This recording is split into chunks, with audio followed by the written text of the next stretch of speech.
Hello, it's Sonia here, The Pretty Stitch. Welcome to my channel. If this is your first time joining me, I'm so happy to have you here. So today is Tuesday, and that means it's Tunisian Tuesday, where we either feature a Tunisian crochet project, or a stitch pattern, or something else related to Tunisian crochet. But I am doing a stitch pattern today, and I'm going to be using my J hook or 6mm hook. And as you can see, it is not a Tunisian crochet hook, so if you want to practice Tunisian crochet, you do not need a Tunisian crochet hook, so just have a straight one like this.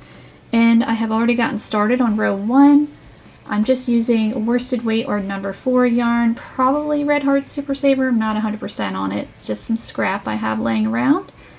And to do this particular one, you need to just chain an even number. So I went ahead and I chained 14, and I'm going to show you a clip on how to get started on row 1. So we're going to get started on row 1. So this first row is our setup row. So in our second chain from our hook, I like to work in the back bump of the chain. So I'm just turning it over right there in the back bump. I'm going to insert my hook in there and pull up a loop. And if you've never done Tunisian crochet before, I do have a whole playlist that goes over the basics to get you started. And with Tunisian crochet, each row is worked in 2 parts. So the first part of the row is the forward pass, where you are putting your stitches on your hook like I'm doing right now.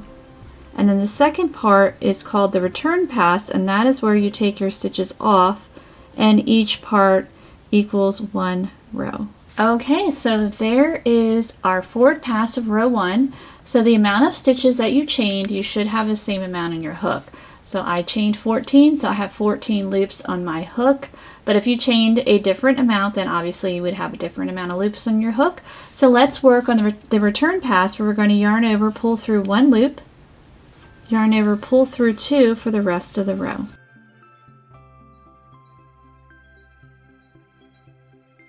Alright, so there is row 1. So we are back and we are going to start row 2. So to begin row 2, we're going to work Tunisian purl stitch. So yarn in front, insert in that first vertical bar, do our yarn over and pull up a loop. Now what we're going to do is we're going to yarn over purlwise, because we do want to work a purl stitch, but we need to get our yarn set up so we can do that. So to do that, you have your yarn in front, and you go from the front to the back. A regular yarn over, you're going from the back to the front, but yarning over purlwise, you've got to go from the front to the back so that you're all set up to work the purl stitch. So we're going to go into that next vertical bar, yarn over, pull up a loop, and we have too many loops now. We're going to yarn over again and pull through 2 loops on our hook. And we just kind of made like a chunkier purl there. Alright, so now we're going to continue and work Tunisian purl stitch. And we're going to yarn over purlwise, insert our hook in the next vertical bar, pull up a loop, yarn over, pull through 2. So we're going to repeat that across. So purl stitch, yarn over purlwise, work the purl stitch, yarn over, pull through 2 loops.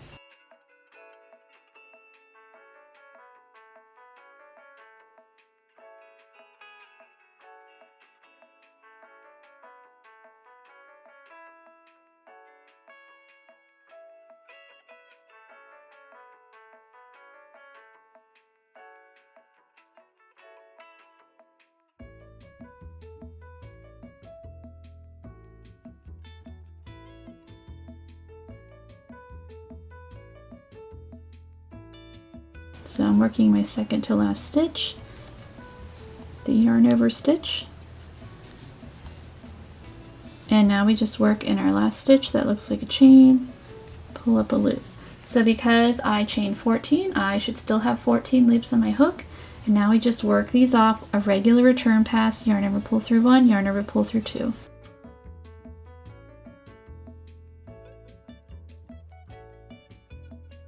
Alright, so there is row 2. So row 3, we are going to start off right off the bat with a yarn over purlwise. Yarn in front, and we're going to insert our hook in the next 2 vertical bars. We're going to work a decrease, working Tunisian purl.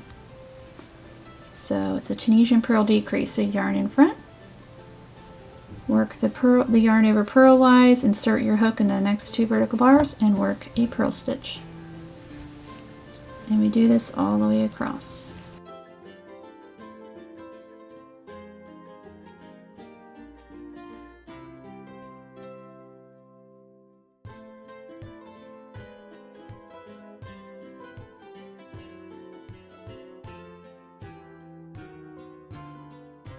We're at the end of our row.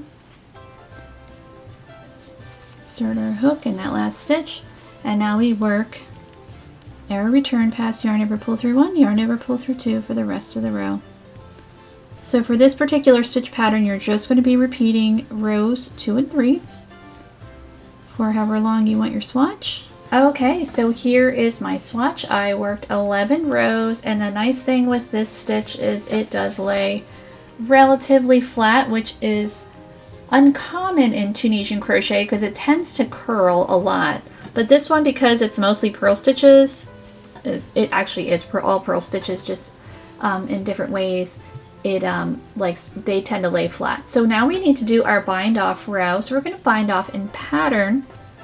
So we need to work on a row 2. So we're going to do our yarn in front, work Tunisian purl, work the stitch, and then work that slip stitch to bind off. And binding off is just finishing up your work. So now we're going to do the next stitch with the yarn over, pull up a loop, and then yarn over, pull through all 3, and we're going to keep going. So the next stitch is a purl stitch, and again, you want to watch your tension when you're doing the bind off row because it has a tendency to want to get too tight.